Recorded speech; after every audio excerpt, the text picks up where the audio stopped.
부분이 없었더라면 한국 국민은 공산 치하에서 혹독한 인권 유린과 자유를 발당하면서 마지못해 살아가고 있을 수 있었습니다. 최근 한국의 대통령 차기 대권 주자인 이재명이라는 자는 미군을 점령군이라 말하면서 이곳 미국의 언론과 워싱턴 교포들이 발끈하고 나섰습니다. 워싱턴과 서울을 연결하여 정원진 우리공화당 대표와 함께 대화를 이어봅니다. 반갑습니다. 정원진 대표님.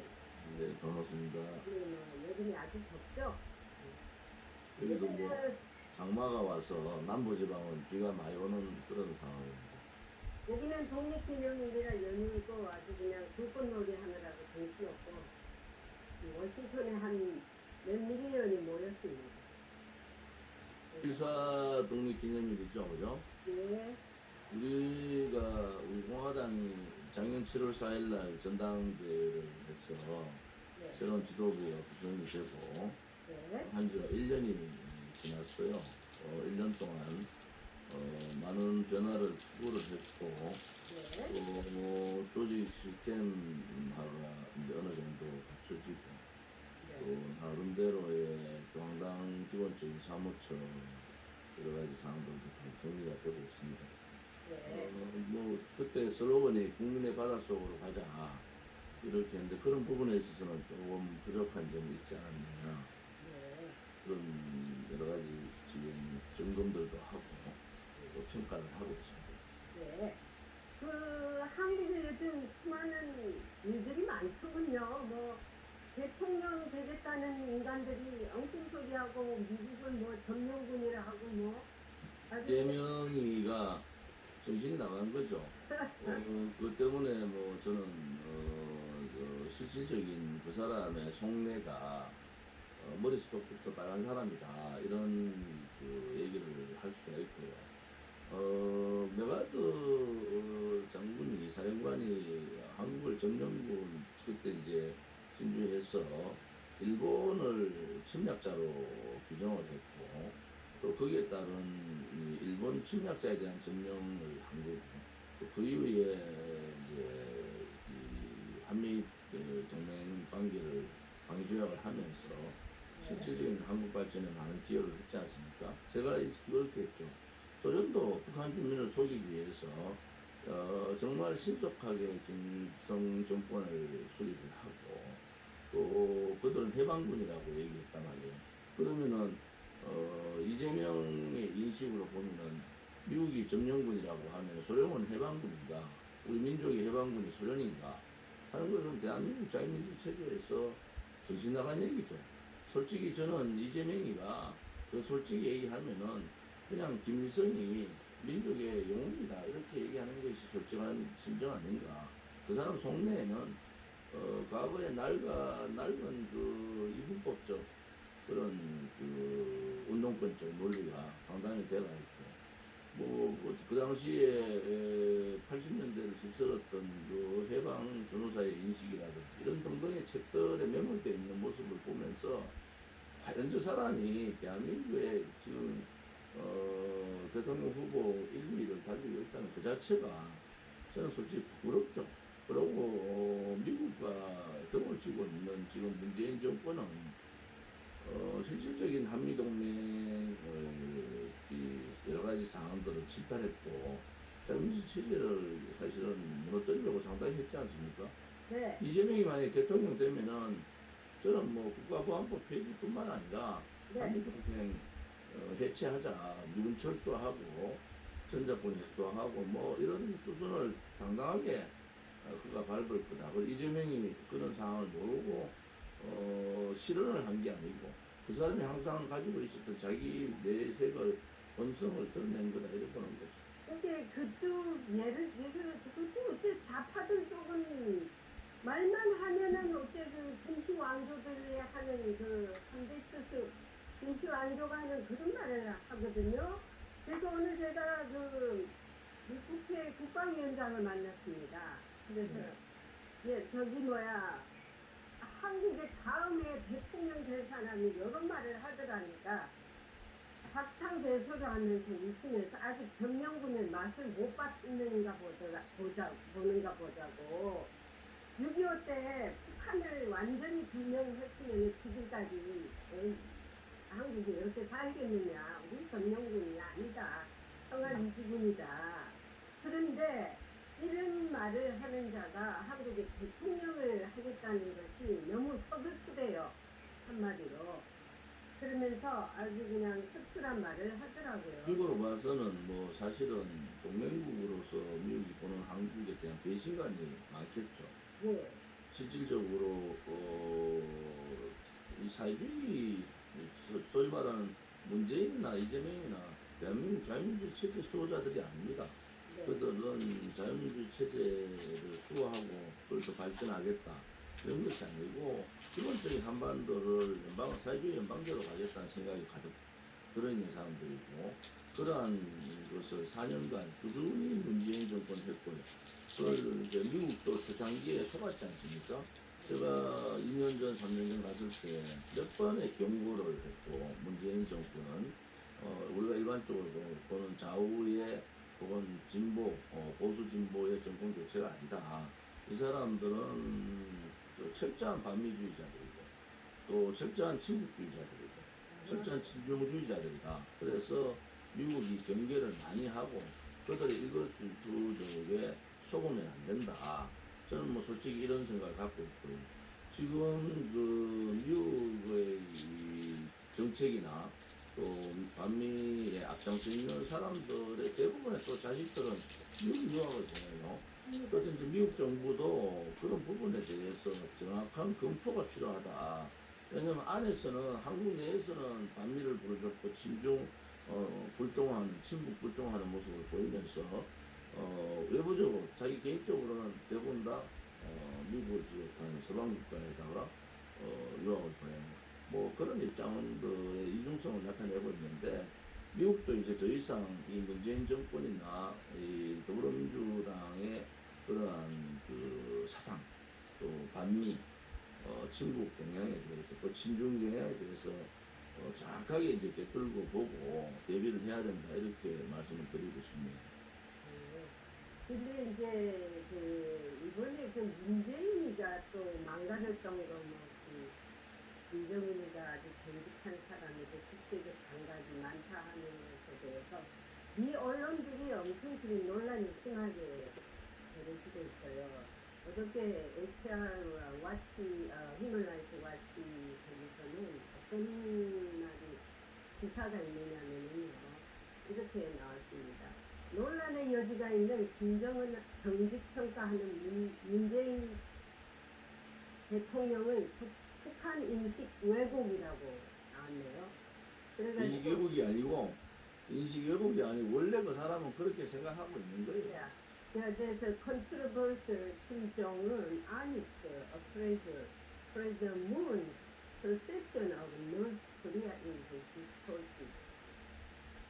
그러니까 이렇게 막 지금 막 터져 나오고 있습니다. 그러면서 한국은 앞으로 어디로 갈 것인가, 또 어떤 대권 주자가 나오기에 대해서 굉장히 지금 얘기를 하고 있는데 이 대권 주자가 잘 나와야만이 한미 동맹도 단독해 할 수 있고 앞으로 북한 핵 문제를 해결하는데도 주체 없이 미국 편에 서서 뭐 공격이면 핵 사이트로 공격이면 공격, 오케이. 또 여기 같은 페이지가 같은 페이지가 돼야 되는데 사사건건 지금 다른 페이지로 가고 있습니다. 이거 어쩔 수가 없는 이게 시간이 더 딜레이 될 수가 없는. 구체적으로 지금 그 사드 배치를 철회하겠다까지 말이 나오고 있단 말이에요. 뭐 그런 부분에 대해서는 미국에 대해서 그 반미를 스스로 이제 공표를 해버린 거 아닙니까? 네. 이런 부분에 대해서 내정 간섭의 문제가 아니고 이것은 사드 문제까지 얘기를 했다 그러는 것은 분명한 미국의 입장이 있어야 된다고 보는 거예요. 미국의 입장 없이 그냥 나는 뭐 대통령 되면 사드 배치 이걸 무력화시키겠다. 혹은 뭐 배치를 사드를 철수하겠다. 이런 발언들이 나올 때 미국이 그냥 정치적으로 얘기할 수 있다. 이렇게 보면 절대 오산입니다. 저 사람들은 그냥 계산된 말을 하고 있고 좌파들이 원래 그렇잖아요. 계산된 말을 하면서 전혀 다른 뉘앙스를 내게 하면서 나중에는 자기들이 그 일에 대해서 실천을 한단 말이에요. 네. 문재인을 보듯이 문재인이 뭐 대통령 후보 때 낮은 단계 연방제 사회주의 연방제 하겠다 이랬을 때 그때 국민들이 누가 관심 가졌습니까? 그런데 그들의 목적 달성을 위해서 자유를 뺀 개헌을 시도를 했고 소위 말하는 촛불 쿠데타를 촛불 혁명이라고 헌법 전문에 넣으려고 했던 시도를 했지 않습니까? 네. 그런데 지금 이제 한국에 나타나고 있는 대통령 후보 분들이 대부분 다 여당, 소위 말하는 민주당이야 그런 생각들이 원래부터 그런 생각들이 있는 사람들이지만은 지금 야당의 국민의힘의 후보나 바깥에 있는 후보들도 대부분이 다 탄핵파들이고 탄핵파들의 핵심적인 문제는 뭐냐 그러면은 사회주의 연방제라든지 뭐 이런 부분에 대한 관심이 별로 없어요. 또 한미동맹에 대한 명확한 입장들을 잘 안 나타내고 있고 또 하나는 지금 현재 문재인 정권의 좌파 독재에 대한 저항을 못하고 있다. 뭐 이런 부분들을 볼 때는 정권 교체에 대한 국민들의 열망은 대단합니다. 그런데 지금 국회가 3분의 2가 장악돼 있고 권력기관이 다 장악돼 있는 상태에서 어떠한 사람이 나와서 과연 이러한 4년간의 이 자유민주주의 침탈, 시장경제의 침탈 이런 역사 바꾸기 이런 부분을 바꿀 수가 있느냐? 지금 후보 때도 제대로 목소리를 못 내고 문재인 정권 눈치 보고 또 중국 눈치 보고 북한 눈치 보는 그러한 우파 지도자들로서는 이 전반적인 무너진 이 대한민국을 바로 세울 수 없다 하는 게 저희들의 입장이고 우리 공화당은 그래서 좀 더 이 정체성이 확실한 대통령이 필요한데 그 정체성이란 뭡니까? 바로 이 자유민주주의 체제 자유시장 경제, 한미동맹, 자유통일 뭐 이런 부분에 대한 확고한 정체성이 있어야 된단 말이에요. 그 다음에 이 탄핵 부분을 이제 돌이켜보면은 문재인이 지금 4년간 했던 그 행위들을 보면은 탄핵 부분은 그야말로 이 과정상의 절차상의 문제도 있지만 불법 행위다 말이에요. 잘못된 탄핵에 대해서 명확하게 얘기할 수 있는 그런 이제 정치 지도자가 필요하다 이렇게 보고요. 또 하나는 이번에 그 청와대에 그 정무수석이라는 자가 뭐 나와서 문재인 정권이 뭐 부정부패, 친인척에 부정부패가 없다, 주변에 부정부패가 없다 이런 얘기를 했는데 부정부패가 수도 없이 많고 권력 게이트가 수도 없이 많은데 권력 게이트 수사를 아예 못하게 막은 것이 문재인 정권의 이 검찰 압박이고 법무부의 행태 아닙니까? 그러면서 권력 게이트 수사 자체를 회피하고 도망 나온 것은 윤석열이고 또 네. 그렇게 이 압박을 준 것 또한 문재인 정권 아닙니까? 그런데 권력 게이트, 예를 들어 부정부패가 주변에 부정부패가 없는 그런 깨끗한 정권이었다 이런 얘기를 하는 거 보면 뭐라 그럴까요?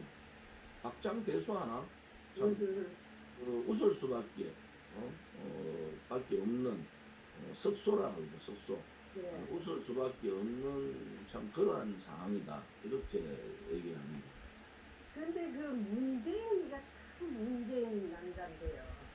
최근에 어저께 누가 그 풍산개라고 그 김정은이가 준 개가 새끼를 낳았다면서요.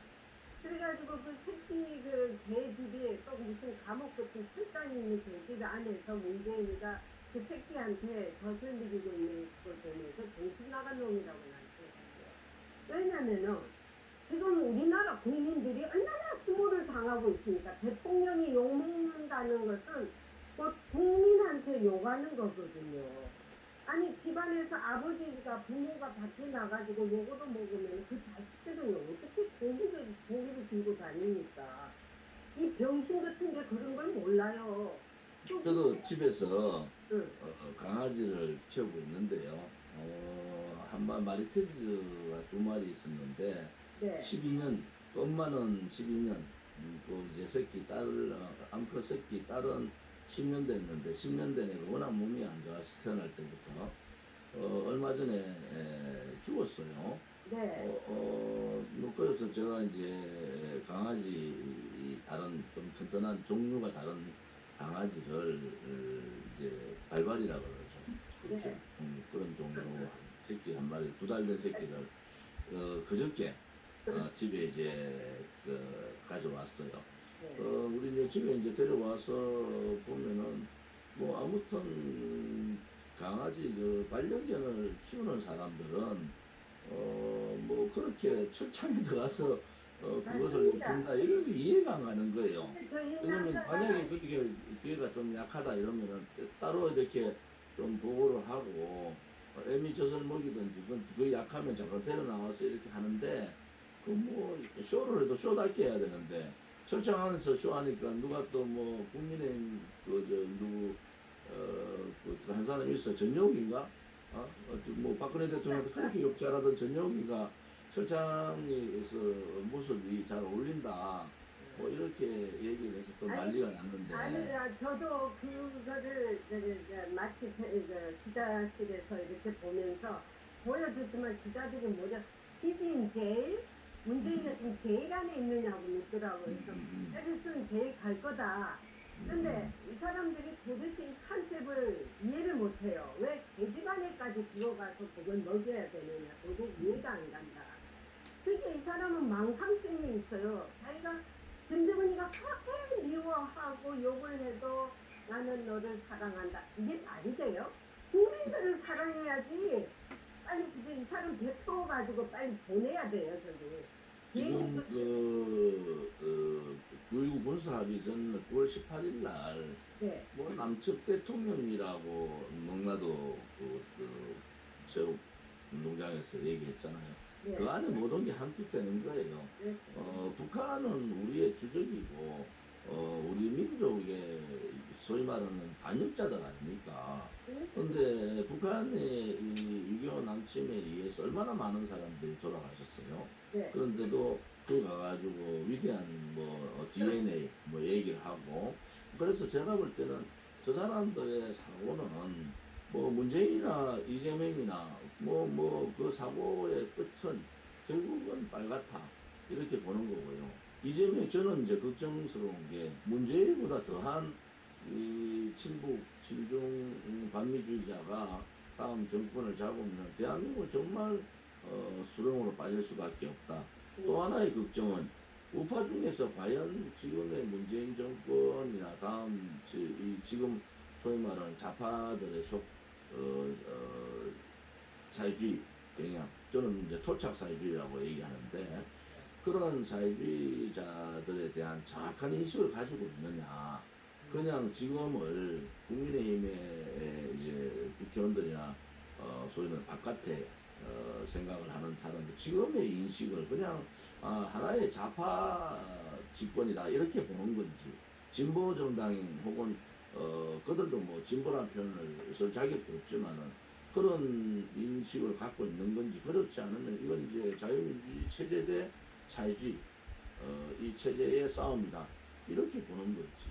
이 부분에 대한 명확한 입장이 필요하거든요. 근데 지금 제가 바깥에 대통령 후보로 나와 있는 보수를 지칭하는 그런 후보 중에서는 그런 후보를 찾지를 못했어요.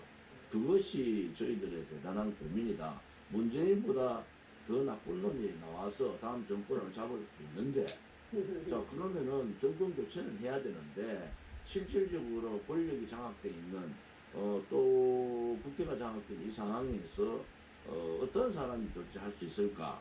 뭐 이런 입장을 가지면은 또 김종인 영감 얘기 안 나올 수 없는 게 개헌론으로 갈 거다. 이번 7월 17일이 제헌절입니다. 네. 우리 공화당 벽보드에는 아무튼 장기 집권 업무 정치 여야 뭐 말로는 여야 연정이라 얘기하지만은 여야 소위 정치권의 야합에 의한 이원집정부제나 내각제 개헌은 절대로 안 된다. 그것은 현재 있는 좌파들의 정권을 공고히 해주는 거고 일부 보수를 자칭하는 정치권들이 마르고 닳도록 정치 국회의원을 하는 그런 제도로 갈 수밖에 없는 구조다. 그래서 저희들은 뭐 7월달, 6월달이 호국 부모의 달 행사를 많이 했듯이 7월달에는 호헌, 여기는 대통령제, 자유민주주의 체제의 이 헌법을 수호하는 그러한 그 여러 가지 행사들을 많이 가질 생각이에요. 근데 그 미국은 말이에요. 정치적 이념이 다르더라도 그 전직 대통령에 대한 예우가 따뜻하거든요. 아시다시피 절대 건드리지를 않습니다. 전직 그 대통령이 무슨 뭐 미군이라든지 자기들 제도에는 어떤 시스템 역사관이라는데 근데 한국의 이 잘못된 좌파 정권은 무조건 그 흔적 지우기를 하고 있는 이거에 대해서 너무 괘씸하고 이거는 대한민국만이 이 세계에서 이런 일이 없어요. 전직 대통령의 모든 흔적을 다 지우고 이번에 그 역사마저도 다 지워가잖아요. 아니 자기 나라 예를 들어서 문재인이 밑에서 이제 노무현이 흔적 지워요? 자리에서 떨어진 사람 뭐 잘났다고? 김대중이 흔적 지워요? 왜 박정희 대통령만 그렇게 못 살게 굴고 또 애국자 옛 이승만 대통령 왜 이거는 다른 의미가 하나도 없이 결국은 좌파가 아니라 사회주의 공산 정권이라는 이게 쉽게 막 그대로 말씀드리면은 자유파의 소위 보수 우파 국민들은 저들을 적으로 간주하지 않아요. 예. 아무튼 같은 정치를 해 나가야 되는 사람들이라 이렇게 지금까지 인식을 하고 그들이 하는 부분에 대해서 어느 정도는 뭐 자유파나 보수 쪽에서 고쳐야 될 건 고쳐 나가면서 이렇게 한 거는 사실이에요. 그런데 좌파들, 특히 자생적 사회주의자들이나 주사파나 자생공산주의자들이 지금 민주당에 있는 또 다른 생각을 가진 이념으로 똘똘 뭉치 있는 사람들은 자유파나 또 우리 태극기를 들었던 애국 국민들이나 또 보수 생각을 가지고 있는 사람을 적으로 간주합니다. 그건 왜냐하면 이념이 다르기 때문에 제들은 이념을 가지고 잣대를 대기 때문에 이제 우리도 이념의 정당, 우리 공화당이 이제 이념의 정당화를 갖지 않습니까? 또 자유민주주의 체제라는 자유민주주의라는 자유와 평등과 또 공정이라는 그러한 그 기본적인 틀들이 갖춰져 있는데 그 위에 상위의 가치는 진실과 정의라는 가치거든요. 그래서 진실과 정의롭지 못한 그러한 정치인들이나 진실되지 못한 정치이나 불의와 타협하는 정치 뭐 이러한 정치인들 배강 타협해가지고 정권만 교체하면 막 나라가 다 바뀔 듯이 생각을 하는데 저는 저 사회주의자들하고 이념 전쟁을 할 수 있는 그러한 확고한 정당들이 이제 대한민국에서는 오른쪽에 자리 잡아야 된다 이런 생각을 갖고 있는 거죠. 대통령도 저들과 당당하게 이념 전쟁을 하고 그 이념 전쟁을 통해서 이길 수 있는 그러한 생각을 가져야 되는데 어제 제가 누굴 만났더니 그 얘기를 하더라고요. 아니 전 세계에서 좌파들은 폭력적이지 사실 않잖아요. 어떻게 사람 전체적인 전 세계에서 오른쪽에 있는 우측 사람들 상당히 폭력적인 걸 맞잖아요. 어떤 싸움에 있어서.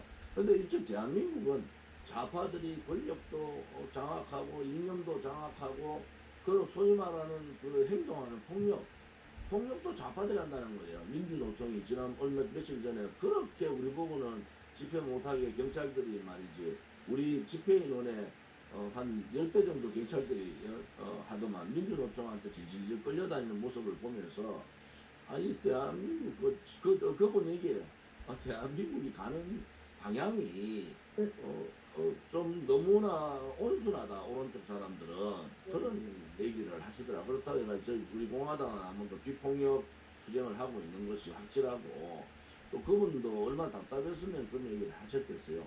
단지 이 전 세계적 흐름을 봐서는 오른쪽이 상당히 그 폭력적이고 또 어떤 단계에서 만약에 도저히 못 찾을 때는 이제 폭발할 수밖에 없는데 오른쪽이 폭발하면 정말 무서울 정도의 어떤 상황이 오지 않습니까? 그런데 우리 대한민국의 오른쪽이나 특히 보수라는 사람들은 그냥 뭐 대강 이렇게 타협해가지고 대강 하면 된다 이래 보는 것 같아요. 쟤들은 벌써 정권을 바꾼 게 아니고 체제를 바꿔버리고 한반도로 사회주의로 가겠다고 생각을 하고 있는 사람들한테 그냥 대강 타협해서 여야가 합의하면 된다 이런 식인데 지금 4년 동안 국회 이번에 그 21대 총선 끝나고 저들이 일당 국회 3분의 1을 장악하면서 벌어지는 일들 보십시오. 과거에 보수 정당이 그렇게 많은 의석을 가지고 그래 할 수 있었습니까? 못했지 않습니까? 그것은 왜냐? 그 당시에 좌파, 소위 진보라는 좌파들이 굉장한 저항을 했지 않습니까? 그래서 못한 거죠. 근데 지금은 언론 방송이 장악되어 있는 상태에 더 요인이 있지만은 실질적으로 국민의힘의 저항이 거의 없다. 그래서 악법이라 하는 악법은 지금 다 만들어가고 있는 그런 상태예요. 그 한규환이가 오랜만에 그 우파의 진솔한 마음을 얘기했어. 근데 며칠 전에 깜짝 놀랐는데 이게 진실한 건지 저기 표를 얻으려고 한 건지 그대로 제가 한번 적어봤습니다. 그 사람 말하는 거. 국민을 보호하고 나라를 걱정하는 것이 극우 우파라고 말한다면 자기는 기꺼이 극우 우파가 되겠다고. 이 오랜만에 말 같은 말을 했죠. 그 말은 맞아요. 말은 맞는데 왜 극우 우파라고 하느냐. 우리가 맨날 말한 말이 그 말 아닙니다. 아니 나라를 사랑하고 국민을 사랑하고 아니 외국에서도 국가를 대한민국의 나의 조국을 사랑하고 이게 어떻게 극우 우파입니까? 그 한교안 전 대표가 얘기한 내용은 네. 좀 모순이 좀 있다고 봐요. 대한민국에 극우가 있습니까? 없죠. 대한민국에 극우가 없습니다. 그냥 그들이 만들어낸 허구다. 음. 극우는 소위 말하는 우리 공화당과 같이 보수 중에서 딱 중간에 정통 보수라 그러죠. 예. 체제 시장경제, 자유민주주의 체제 시장경제, 자유통 이런 확실한 이 헌법적 가치를 지키는 정당을 극우 정당이라고 좌파들이 하는데 그 극우라는 용어 자체가 황교안 씨의 인식이 잘못된 거예요. 대한민국에는 그 전제가 어떻게 되냐? 대한민국에는 극우 정당이 없다가 전제를 하고 하고 돼야죠. 그렇게 하는 것이 맞지. 지금 한교안 씨 얘기는 극우 정당이 극우가 있는 식으로 얘기하는데 대한민국에 극우는 없습니다. 극좌에 있죠. 극좌는 나라를 전복하고 나라를 뒤엎으려했던 통진당 같은 극좌들은 있죠. 근데 통진당의 많은 아주들이 지금 민주당에 들어와 있잖아요. 네. 근데 우리나라가요 걱정이 되는 게 대통령이 누가 되든 앞으로 이제 좌파가 아주 얼씬도 못하게 만들어야 됩니다. 이게 뭐냐면은 지금 국회에도 플라스가 엄청 있습니다. 군대에도 있고 뭐 하여튼 곳곳에 사방이 다 있어갖고 지금 나라가 이 모양 이 꼴이 됐는데 그 옛날에 그 국회 플라스틱 사건 아시죠? 뭐 오래된 사건이 좀 역사적으로 한번 공부를 해봤는데 이 사건을 주도했던 오대도 변호사라는 분이 내가 인터뷰를 했어요. 옛날에 초기에 그 기자생활 초기에 누가 아주 그냥 어렌지를 해서 그 사무실에서 아주 그냥 허심탄회하게 인터뷰를 했는데 국회 500명 플라스틱 사건을 본인이 했다더라고요. 그걸 다 정리하고 났는데 지금 그 이후로 국회 플라스틱가 엄청 있는데도 지금 신명대국만 하지 않았지 않습니까? 이런 국정원장이 박지원 씨가 국정원장이에요. 제가 한번 우리 이제 이 국민들한테 제가 진짜 진솔하게 드리고 싶은 말씀은 이거죠. 정당의 지지나 또 정권의 지지에 대한 부분들도 뭔가 원칙이 있어야 됩니다. 만약 문재인 정권 들어와서 보세요. 더불어민주당이 공천했던 오거돈 시장 지금 감옥 갔어요. 그렇죠. 성추행해가지고 자기 치매를 주장했는데 법원에서 감옥 보내버렸잖아요. 3년인가. 또 하나는 지금 박원순은 성추행을 하다가 여러 가지 문제가 된 자살해버렸잖아요. 자, 이것이 오른쪽에 있는 정당에서 이런 일이 터졌으면 어떻게 됐겠습니까? 그 정당 벌써 이름 바꾸고 그 정당 벌써 무너졌겠죠. 또 하나는 윤미향이라는 사람이 그 어떤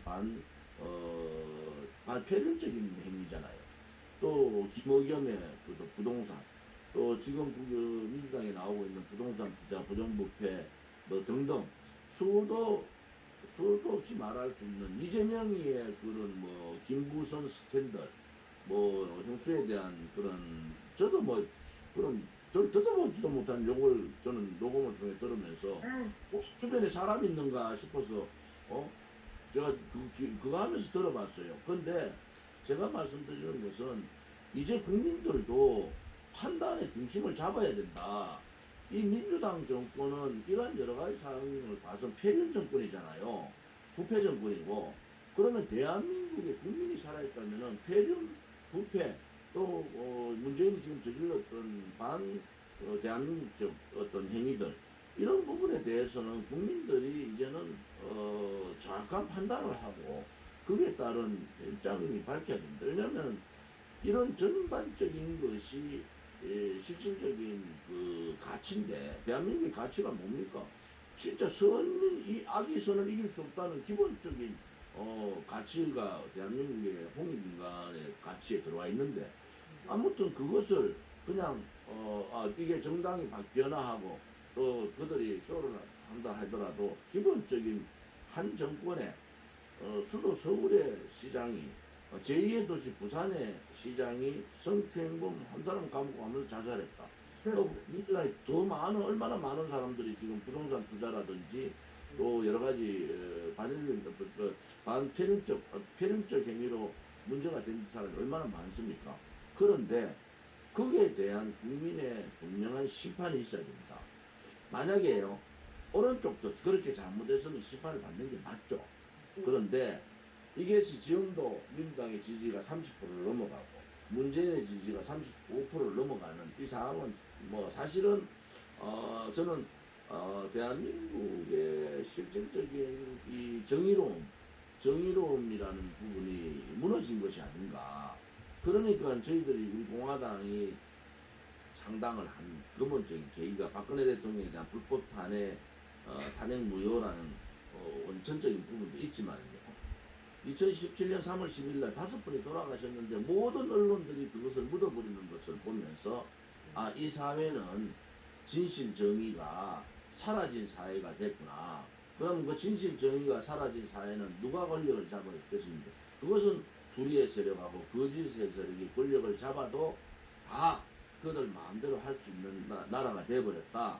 이래서 실질적으로 국민들한테 그것을 알리고 진실된 나라, 정의로운 나라를 만들자. 그리고 아무리 그들이 권력을 쥐고 혹은 또 언론 방송을 장악했지만은 조그만 그 씨앗이라도 우리가 뿌리면서 국민들한테 알려야 된다. 이래가 우리 공화당을 창당한 거 아닙니까? 그러니까 좌파로 저쪽 왼쪽에 있는 애들로 봐서는 우리 공화당이 굉장히 두렵죠. 우리 공화당이 예를 들어서 지금 현재 국민의힘 저 무능하고 무책임한 국민의힘 행동하지 못한 국민의힘이 아니라 우리 공화당이 국민의힘의 3분의 1만 의석을 가지고 있었으면 이렇게 가지 않습니다. 그래서 국민들이 판단을 하셔야 돼요. 왜냐하면은 국민의힘 하나로 뭉치자하는 것은 이제 시대적으로 맞지 않아요. 왜냐 그러면은 왼쪽에도 정의당이 있고 민주당이 있고 뭐 등등 있잖아요. 네. 오른쪽에도 이제 국민의힘을 견제할 수 있는 정통 보수 정당이 있어야 된다. 좌파들이 우리를 극우락하지만 오른쪽에 있는 국민의힘이 우리를 극우락할 자격이 있느냐 여가. 이 나라가 다 망해가는 이 시점까지 투쟁하지 못하는 그들의 행태는 비판할 자격도 없다. 이래 보는 거죠.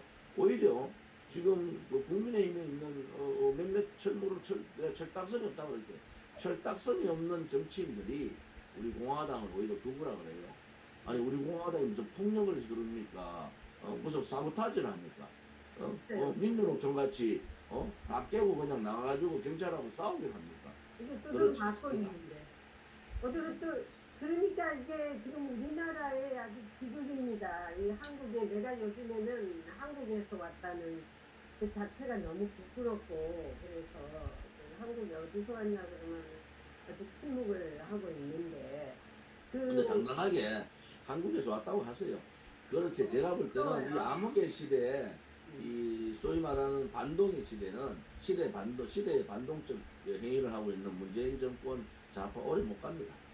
그래서 큰 후보로 그 농업으로 가야 된다. 아니 그 문재인을 견제하는 견제 세력이 있는데도 불구하고 그걸 그 많은 백매석을 가지고 견제를 못한다는 것도 이게 불행 아닙니까? 그러면은 우리 공화당한테다가 표를 줘갖고 공화당이 싸움을 하게 만들어주든지 자기들이 다 독식이 갖고 뭐 욱하니 뭐 기분이 하지 말고 그래서 이제 문제는 또 윤석열이 이 인간도 검사 시절에 이재수 장군을 감옥에 였고 아주 많은 사냥을 하고 빨가를 벗겨가지고 죽음을 이렇게 했지 않습니까? 이 인간이 지가 무슨 일로다가 대통령하려고 나오는지 모르겠어요. 그래서 많이 화가 나죠. 그런데 이제 우리 공화당으로 이제 보면 이런 거예요. 사실은 이제 2030에 대한 특히 2030 상호에 대한 우리가 경계만 할 것이 아니라 이제 그들한테 다가가야 되는데 그들의 인식 변화는 굉장히 빨리 변화가 된 겁니다. 사실은 그게 뭐 국민의힘이 잘해서 그렇게 된 게 아니고 이 소위 문재인 정권이 청년들을 버려버리는 그런 인식들을 이제 가지게 된 거죠. 그래서 이제 우리 공화당도 이런 젊은 분들의 인식 변화에 좀 많은 눈을 떠야 된다. 저는 뭐 당대표를 그래 보고 있고요. 단지 하나 이제 이 젊은이들이 애국심이 없는 것이 아니라 이제 그들이 실질적인 대한민국을 걱정하는 세대가 되어가고 있는 겁니다. 그러면 거기에 우리가 다가가는 것 또한 우리 공화당이 해야 될 과제고 숙제다. 그래서 우리가 우리끼리 모여서 이런 뭐 만족을 하고 또 그렇게 목소리를 내는 것이 아니라 언론 방송이 아무튼 우리 공화당의 자는 자대로 우는 우대로 본질적인 우리 공화당하고 다른 점이 있잖아요. 탄핵 문제, 박근혜 대통령의 문제, 이 문제를 토론하기가 힘들어하면서 이제 그런 우리 공화당을 소외시키는 그런 상황이 왔는데 우리가 좀 더 국민 속으로 다가가고 또 2030들한테 그들의 인식을 우리가 좀 고찰할 필요가 있다. 그들의 인식 변화는 굉장히 빠르게 인식 변화가 되고 있거든요. 그래서 우리 당에 2030 젊은 지도자들도 있고 또 젊은 당원들 또 많으니까 그분들이 모여서 그런 여러 가지 대책들을 강구를 해달라 이렇게 저는 거의 매일 요구하다시피 하고 있죠. 북한이 그 보통 그 독립기념일날 한 번씩 쏘는데 어떤 일로 조용하죠? 그래서 그러니까 내부적으로 좀 복잡한 것 같아요 지금 여러 가지 상황으로 그래서 혼선이 자꾸 생기는 것도 김정은이 지금 좀 왔다 갔다 하는 것 같아요. 이제 예를 들어서 사람의 인성 문제라든지 또 김정은이 했던 말의 권위가 많이 떨어지고 있다 이런 느낌을 받고 있거든요. 그래서 지금 북한은 아무튼 경제 봉쇄가 장기적으로 감에 따라서 굉장히 먹는 문제에 대해서 굉장히 어려운 상황이 왔다. 그래서 지금 김정은이가 정권을 쥐고 이제 사실 꽤 오랜 기간이 지났지 않습니까? 네. 그런 상태에서 뭐 북한 주민들로 봐서는 미국하고 만나고 뭐 오늘이라도 통일이 되고 오늘이라도 이제 그들 말대로 좋은 이밥도 묻고 좋은 이제 환경에서 사는가 보다 이랬는데 경제 봉쇄는 더 심하게 들어오고 있단 말이에요. 그래서 저는 미국이 북한에 대한 경제 봉쇄를 더 강화해야 된다. 네. 결국 저래 되면은 문재인 정권이 외부에 의한 어떤 몰락이 아니고 내부의 붕괴가 올 가능성이 대단히 높다. 그러니까 이 지난번 전단지 부분에 대해서 김여정이가 신경질적인 반응을 보이는 것은 이 내부 문제가 터질 가능성이 많고요. 그 내부 문제가 평양이 아니라 평양 외곽 쪽에 있는 북한 주민들은 거의 사실은 인간으로서의 생활을 못하고 있어요. 그래서 그쪽에 있는 사람들의 어떤 여러 가지 조짐들이 좀 나타나고 있다. 통제가 내가 안 나올 뿐이지. 그래서 그런 부분은 우리가 이제 예의주시해야 될 사항이다. 이렇게 봅니다. 근데 김정은이가 요즘 최근에 살이 많이 빠졌다고 하는데요. 어제도 국방부에서 저한테 물어보더라고요. 왜 살이 많이 빠졌는가. 혹시 그 못 먹어서 그런가요? 요즘에. 김정은은 아무튼 왜 살이 빠졌다고 그랬습니까? 얼굴에 대강 본인이 어느 정도의 건강이 이제 140km까지 그 키에 140km 간다는 건 대단히 위험 수준 아닙니까? 살을 뺐다고. 저는 뭐 의사들이 거의 절대적으로 아마 김정은의 건강에 대한 체크를 하고 있을 거다. 그런데도 김정은의 건강 상태가 좋지 않은 것은 여러 가지 징후를 볼 수가 있거든요. 그래서 그런 부분들까지 여러 가지 입장을 보면은 북한의 어떤 내부적인 여러 가지 상황들이 전개가 될 가능성이 있는데 그것을 받을 그릇이 없어요. 그것을 받을 그릇. 지금 문재인 같이 그들과 같은 생각을 갖고 있는 사회주의자들이 만약에 북한에 여러 가지 징후가 일어났을 때 할 수 있는 행위들이 뭐가 있을까 하는 그런 고민들도 이제 우리가 좀 해야 된다. 네, 한국에서 자꾸 로비를 해서 뭐 북한에 제재를 풀어달라 그래야지 뭐 테이블에 앉는다 그렇게 풀치고 하는가 봐요. 그런데 오늘 그 마틴 강원을 이제 그 민주당 의원이 한 방 때렸어요. 제재는 한팀을 해라. 북한이 딜을 하려고 제재를 풀어주면은 테이블에 나오겠다 하는 것이 대학교 보시에 소위 말하는 그렇죠. 엉터리다. 불편이다. 쏘아나가고 있어. 그러니까 그거는 절대 믿지 마라. 더 강하게 해라. 그것이 북한을 핵을 내놓을 수 있는 가장 유일한 방법이다. 우리 조 대표님께서도 그랬잖아요. 헌팅이 쉽게 할 때 쟤들이 항복을 하지 뭐 적당히 가다가 또 놔두면 안 되잖아요. 지금 그거는 좌파 정권은 아무튼 북한 핵을 완성하는데 김대중 노무현 또 문재인 엄청난 그 기여를 했습니다.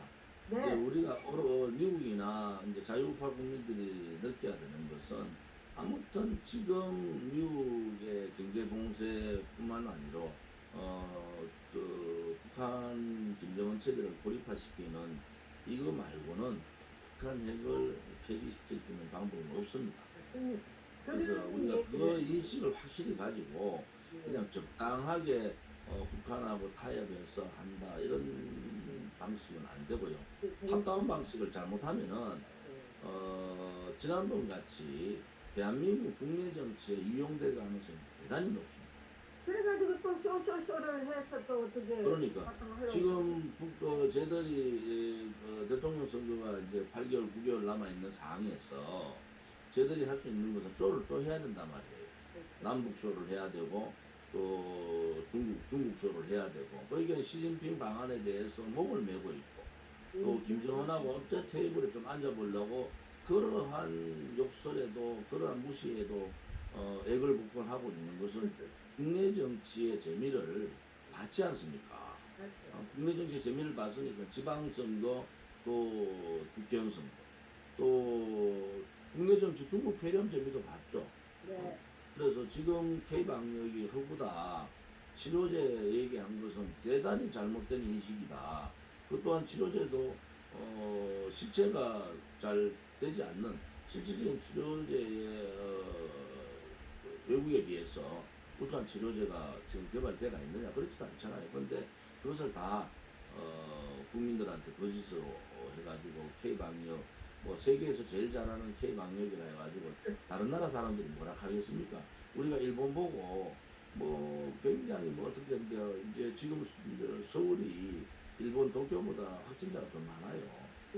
서울이. 자 그랬을 때 자 지금 그들이 하고 있는 행위를 보면은 이제 우리가 좀 깨달아라. 국민들이 이제 좀 깨달았으면 좋겠어요. 더 이상 속으면 안 된다. 8.15가 이제 다가오니까 또 뭐 갑자기 확진자가 또 늘었더라고요. 완전히 자기들 멋대로 하는 것 같아. 그리고 이제 김정은과의 쇼의 흥행은 여기서 막을 내려야 됐고 또 어느 그 제가 땐 기자가 이제 저한테 물어오더라고. 박근혜 대통령은 언제 나오냐고. 그 날짜를 가려서 되면은 우리가 다시 취재를 하겠다라고 하더라고요.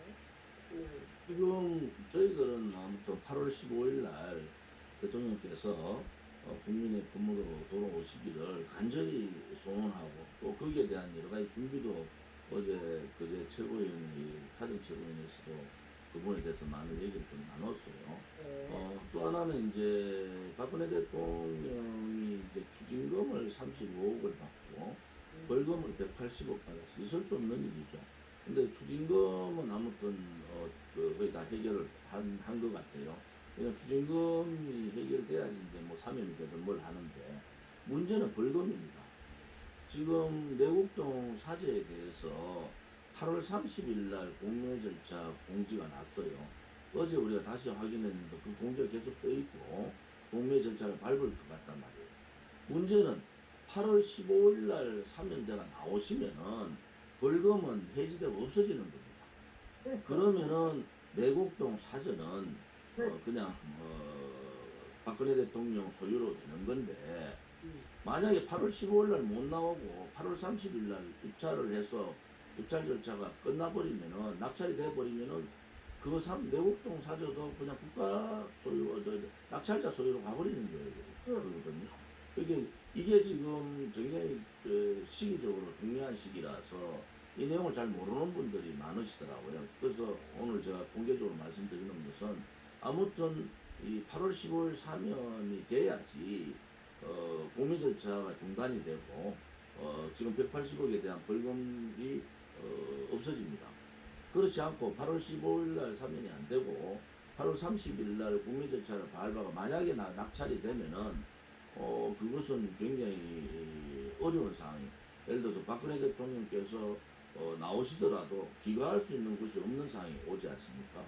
그래서 저는 솔직히 이번 공매 절차에 응하지 않고 그것을 계속 좀 끌고 대통령이 나오실 때까지 8월 10일 날 못 나오신다면은 대통령 나오실 때까지는 유찰이 되는 상황으로 가야 되는 거 아니냐 그런 생각도 가지고 있죠. 저희들도 아무튼 그런 부분에 대해서 월요일날 자문변호사 법률자문단 회의를 했고요. 네. 법률자문단의 회의에서 여러 가지 방안들을 논의를 하고 있습니다.